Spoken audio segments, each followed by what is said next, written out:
Welcome to The Ageless Traveler, the #1 resource for active 60-plus travelers. Discover the most exciting destinations, the deepest discounts, and make new like-minded friends.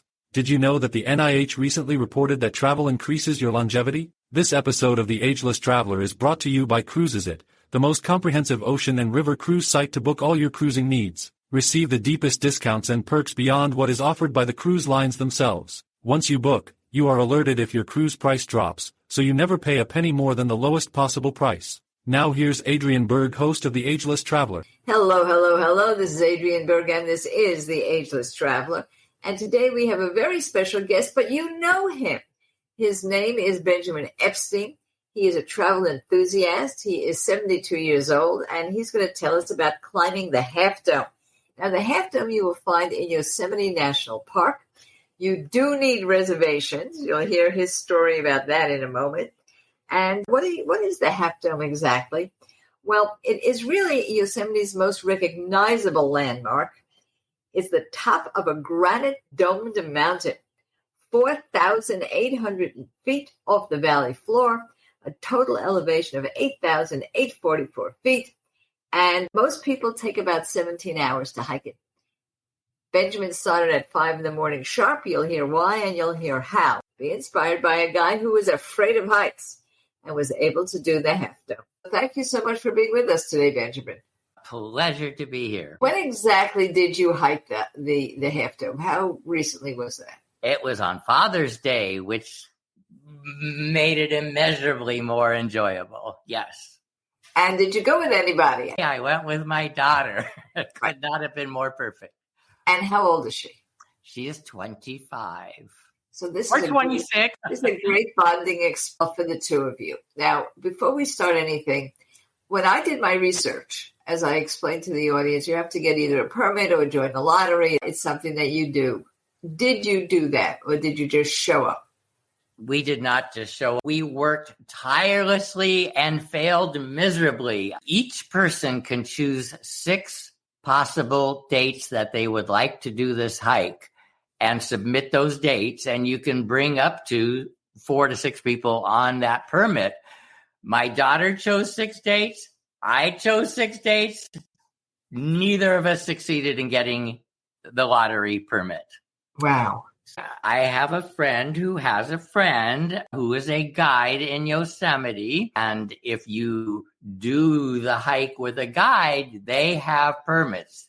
He had permits for 4 days over the summer, Father's Day being one of them. And what could be more perfect than that? No, that's the same idea. We have been talking about Kilimanjaro and Mt Fuji, and even my gorilla trek in Africa. All of these need permits of one type or another. And the way you do that sometimes is the guides. Now, it's not necessary, as you say, if you win the lottery or you get the reservation another way, but that does help. So now you are ready, you're set to go. When did you start? What time in the morning did you start the trip? Oh, I love that you asked that. Because all this was settled so late, because we were waiting to be approved for the lottery, it was impossible, as you might imagine, to get any reservation in Yosemite for June. So the closest accommodation we could get that was okay enough for us was in Oakhurst, about an hour and 40 minutes away from where the hike would start in Yosemite Valley. So you're almost 2 hours away to begin with. Yes. So we had to get up. The hike starts at 5 a.m. promptly. Yes. We had to wake up at 2:45 in the morning in Oakhurst, get ready, take 20 minutes to get ready, drive. We got there at precisely 5 to 5. What was astonishing about that little part of this story is, I don't know about you, but if I get up at 2:45, I'm a basket case, okay? Right. This, I will never be able to explain this. Both my daughter and I got up at 2:45 in the morning, and we felt fresh as a daisy. It felt as if we had slept 9 hours. I'll never be able to explain this. Didn't get tired over the course of the day mentally. You know, there were no repercussions from lack of sleep whatsoever. I'll never get that. I'll never understand it. So I think I can actually explain that to you. Please. Believe it or not, because we are long distance walkers. And I tell my audience over and over again, please do take a look at freewalkers.org, which is my walking group in the East Coast. Now, we do a 50-mile walk in one day. We have to be up at 3 a.m. starting that walk. And it's around the Potomac in Washington, D.C. and Harpers Ferry. We are never sleepy. Why? It's the adrenaline. There's no doubt about it that because we are doing something that's so active, we're so excited, right? It's such a big thing in life. It's such a landmark for each of us every single year to be able to even do it. Dopamine kicks in, adrenaline kicks in. I would wager that the same thing happens to you because of the mental state that you're in. Now, you said you have to be there at 5 a.m.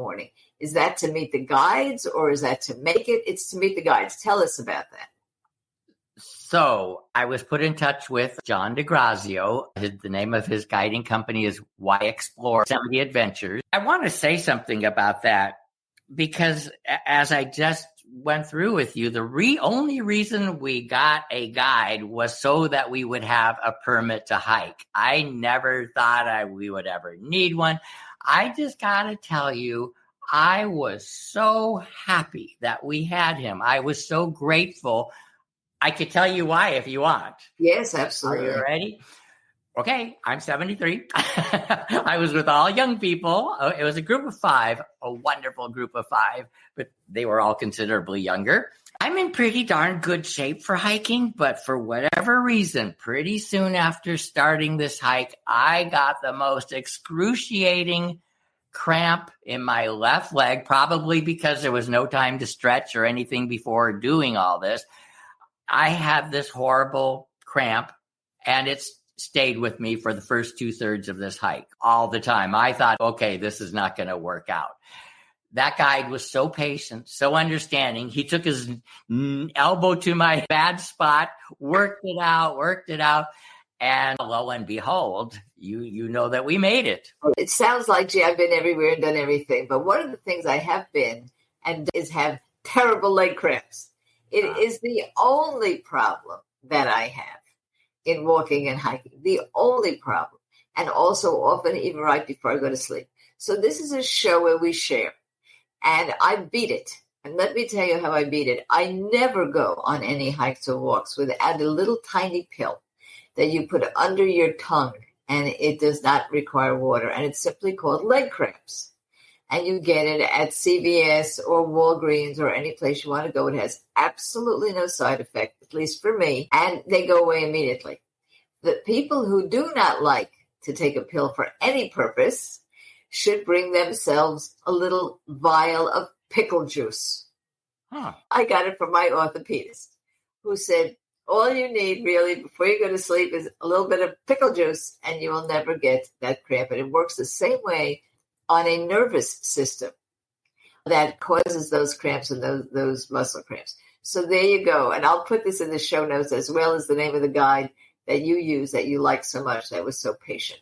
So now let me just interject. I do know that product, leg cramps. Yes. I don't use it very often. I use it when I wake up in the middle of the night with a horrible leg cramp. Yes, it is for night. It is for night. I never thought of doing it for hiking, so I'm so grateful to you. I always thought it would make me sleepy or something. No, it does not.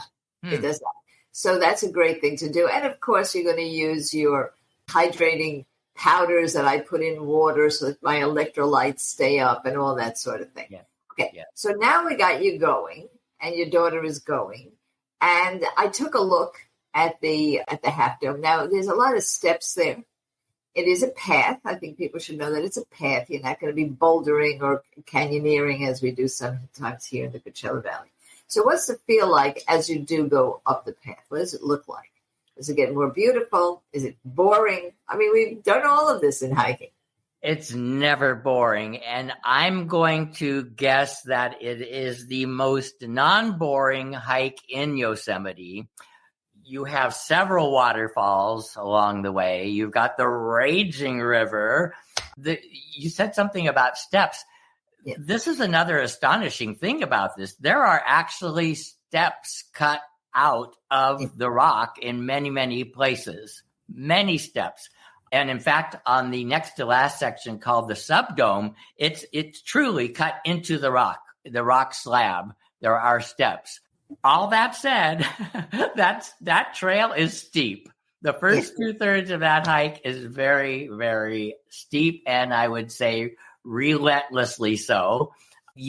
After the first 2/3, by the way, let me digress. One thing we really appreciate about this guide too, that I'd never had done on any hike ever before, is that he separated it into sections, 12 stages, and he would tell you this next section is blah, blah, blah, and the difficulty, the steepness grade is 6 or whatever. You're prepared. You're mentally prepared. Yes, and it was so helpful to actually know what was coming. You would be energized accordingly. I thought that was amazing. My daughter loved that the best of the whole trip was what he did like that. Then, after 2/3 of this hike, you get past that second waterfall. You then get to something called the subdome, which is slab. It's not trail anymore. It's steep slab. Now, they have cables that go up that? How do you? That's actually after the subdome. The subdome is one that has those steps cut into the rock, but you're pretty darn exposed. They're little steps. You're on the side of this slab, a steep slab. And I could see where people would get a little feeling dicey there, right? Then you do go back down a little, and then it's the cables. And the cables, to my experience, I've been on Via Ferratas in Europe, which are horizontal. I don't think I've ever encountered another vertical cable situation like this. I know of no other one. So that, too, was so unusual. And may I just tell you what I found the most unusual about this ever? This is supposed to be the sketchiest part for most people. Yes. I think you know a little bit about my background. I've been climbing for decades. So, in fact, compared to the trail, this was fine. This was the easy part for me. I loved it. Here's what I found astonishing. Here you have all these strangers, all these people, all different ages, all different capabilities. And, you encounter a crowd anywhere. You get all kinds of different personality types. You get rude people. You get nice people. You get this. And I'd heard about the horrible backups on the cables and how, this is how deaths happen is people. Sure, because people get stymied and then everybody below them has to just hang out there. Yes. Well, it was diametrically opposite of what I expected. Number one, to a person. This is another thing I can't explain, just like that sleep thing, so maybe you can explain it. To a person, this was the most polite group of people I have ever encountered in my entire life. I cannot explain. No, it was amazing. They say, would you mind if I join you there? These are people of all different ages, all different, and they're all so, would you mind if I pass you? Would you mind if I join you? Would you like to go by? I've never heard conversation like this in my life. Okay. That really is beautiful. Usually you only get that, as I do in the Coachella Valley Hiking Club, where everybody knows each other and you're going to see each other again. And so you don't want to make a bad reputation. And so, no. And by the way, I do want to just correct one little thing. They're not really slippery. If they were wet, they'd be fatally slippery, but they're not slippery when it's dry. There is no railing. And so, yes, it does feel very exposed. Yeah. If you slip, not good. Two things in my life that I regret not doing because of fear was bungee jumping off Victoria Falls in Zambia. Did not do it, even though I got suited up. But the other one that one I was dissuaded from doing. But the other one I bugged out was actually in Bhutan. There's a wonderful climb, which I made, that goes up to something called the Tiger's Nest, which is a monastery. But to get to the monastery, you have to go over a ravine, not a very long one, but with steps of the type you talked about. No railing. Now, you're in the Himalayas. You are very high up, 11,000 to 16,000 feet. That I could not do. If it had a railing, even though it wasn't even a minute safer, I would have done it. That's how psychological fear is. Yeah. Create your own. And the other thing I will mention is the division of your 12 stages done by the guide. Many people ask, how is it possible to walk 30 to 50 miles in a day psychologically? That's how you do it. You actually have in your mind created different stanchions, we call it stanchions, where you know you're getting there. You're 1/5 done, you're 1/6 done. You're looking for that goal, and that goal is in front of your eyes. It's very much like life. If you don't have that goal in front of your life, you drift, and you don't get anywhere. And if you have that goal, you do your best. You may get a little later, a little sooner, but it does happen. And then it comes upon you, and you're on to your next goal. So that was a very psychologically, not just physically, important thing, and probably why your daughter really appreciated that. Mm-hmm. Now we get to the point with you that you actually have made it, and you're with the cables. So you were in a small group. Did everybody make it? Did you see people behind you making it? Or did you see a lot of people turning around? What's the success rate here? I would say once they were on the cables, they're going to make it. One of the people in our group, I think you and I have talked about that decades ago. My whole reason for doing these sorts of things was a fear of heights. But one of the people in our group was obviously afraid of heights and on the cables. And he was such a trooper. And we talked him through it, kept him on it. He was wonderful. And he made it. And during this trip, I'm very curious to know if you can remember, how much water did you actually drink? Oh, I kind of do remember. I think, probably 8 or 9 regular bottle size bottles. Yeah. And yes, use the liquid IV that you were mentioning earlier to keep the electrolytes up. Yes, but that's so important in hiking, walking, whatever. Even swimming, people should take some of that with them, leave it on the side of the pool, and once in a while give themselves a drink. So how long did it take from 5 o'clock in the morning? We probably got back around 6 or 6:30 in the evening. It was about 16 miles round trip, the hike itself, but from where the parking lot was to the start of the hike, round trip would have been another mile. So it was 17 miles in the day. And again, very steep. Now you're up. How much time did it take to go up versus how much time did it take to go down? So I would say probably 7 up and 5 down, something like that. No, that's interesting. And I'll tell you why I asked the time. Many of these climbs are very long going up and very short going down. Very long going up, very short going down. And many people find in our ageless group that the biggest problem is their knees. And so while they get up, maybe it takes them time, but they get up, going down is where they feel the pain. I'm lucky that way because most people I do hike with say exactly what you say, that they have more trouble going down. I'm blessed that way. I swear I can run down. Maybe one day it's going to all come apart. I don't know. But right now, I love going down. Yes. So I did want to ask that. I want to emphasize that. So now let's take a look at, you have arrived. Now what are you seeing and what are you doing? It's such a different landscape. It's a little bit feeling like you're on another planet up there. You've come from this valley where everything is green and there's water features and all.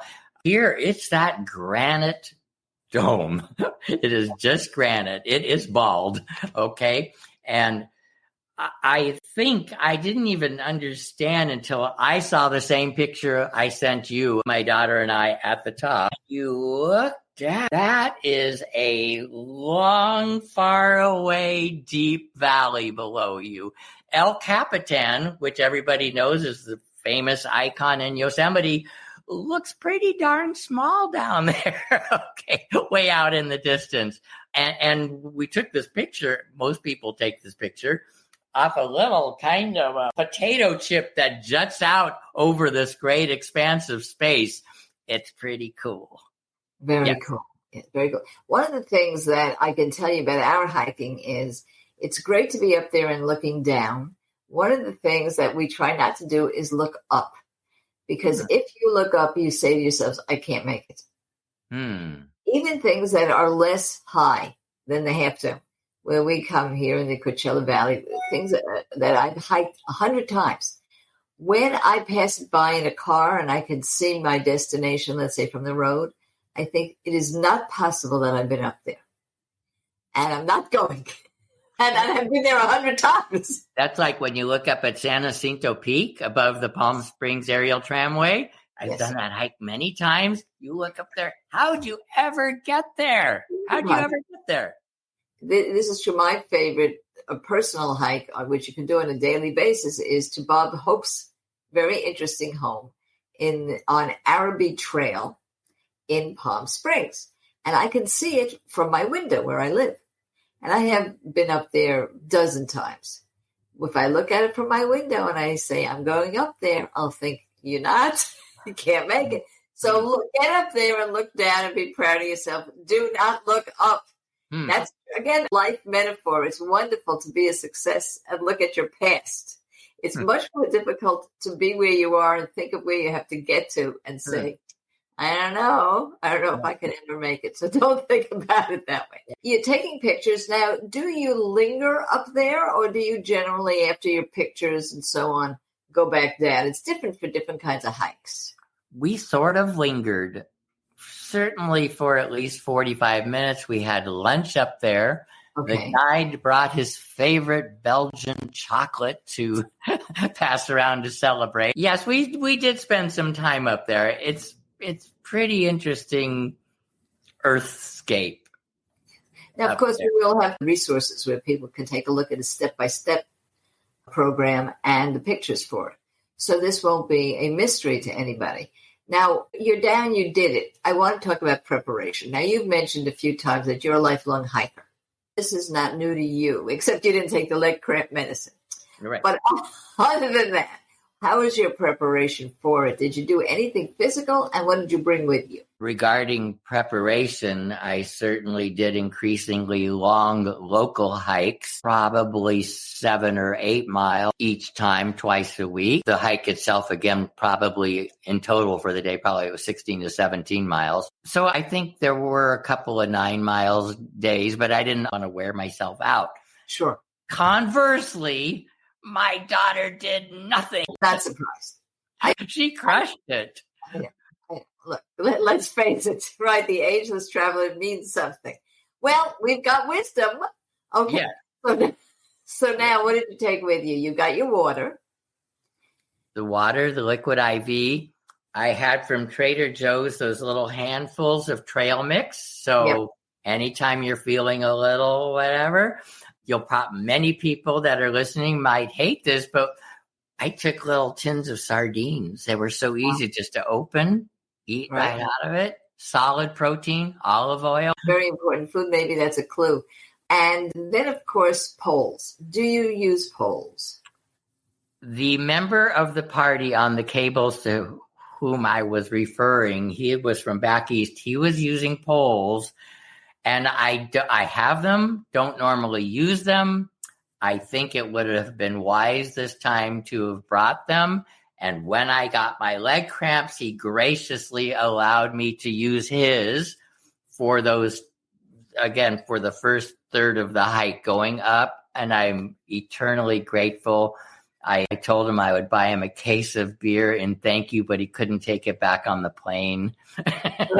Right. So, again, poles are important. The kind of poles you use are important. And the difference between long distance walking is because it's flat in general, you can take poles that don't collapse. If you're hiking, you really need poles that do collapse because on something like a cable, if you're going to use both hands, you cannot really hold the poles and go up. So you have to know your route, which is so important. Is there anything else before we leave? Because I know that you, as always, you have family issues. Last time you were taking care of grandkids. This time you also have issues. What would you add to what we have already discussed? One of the things I cherish the most out of this day is a comment that came from my daughter. We were having dinner that night. We got back to the room. We actually found an Indian restaurant that was open at 9:00 on a Sunday night, the only restaurant in Oakhurst that was open, and it was delicious. And I said, so Chloe, what did you think of your day? And she said, it was like a fever dream. Oh. Love that. Just love that. That summed it all up, right? That's a great Father's Day. Right? That is a great Father's Day. And this is a great conversation. As always, Benjamin, this is wonderful. Where are you hiking next? That's a great question. My wife just pointed out that I haven't gone hiking since. And I think we need to rectify this, right? Yes, absolutely. Well, you know, for 2 or 3 days afterwards, neither of us could walk. You understand that, right? No, yeah. I absolutely do. I knew that I had arrived when I was able to do 17 or 18 miles, and I was fine the next day. Yeah. But the long ones takes a little bit of effort. So I thank you, and you're going to report to us when you've decided on your next hike.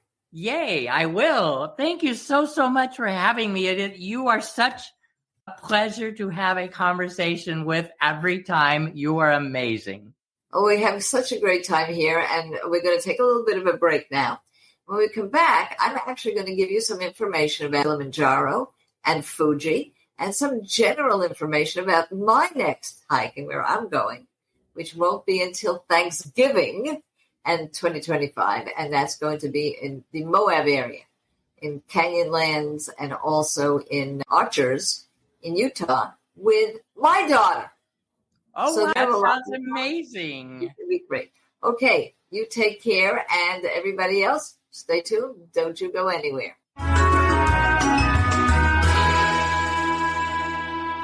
One of the things that you've told me over and over again is that your biggest barrier to travel is money. What else is new? Well, we have now affiliated and partnered with all the booking sites that you would be interested in. That's booking.com, that's hotels.com, that's Expedia, that's Guides, Get Your Guide, and of course TripAdvisor, the big one. So if you are going to be booking, you're going to want to use the links that we provide for you because there are discounts there. There's also ease and convenience. It also does something for all of us. It is true, yes, I get a small donation in the event that you book through any of these sites, but I plow it right back in so that we can have more research, more clout in the world of anti-ageism and tourism, and get you even more discounts. So please use these because it'll be good for you and it'll be good for your family. And it really puts a lot more money in your pocket and makes life easy. How do you do that? Well, you simply go to our discount page on agelesstraveler.com/discounts. You'll see that also in the show notes. So use it and never stop traveling.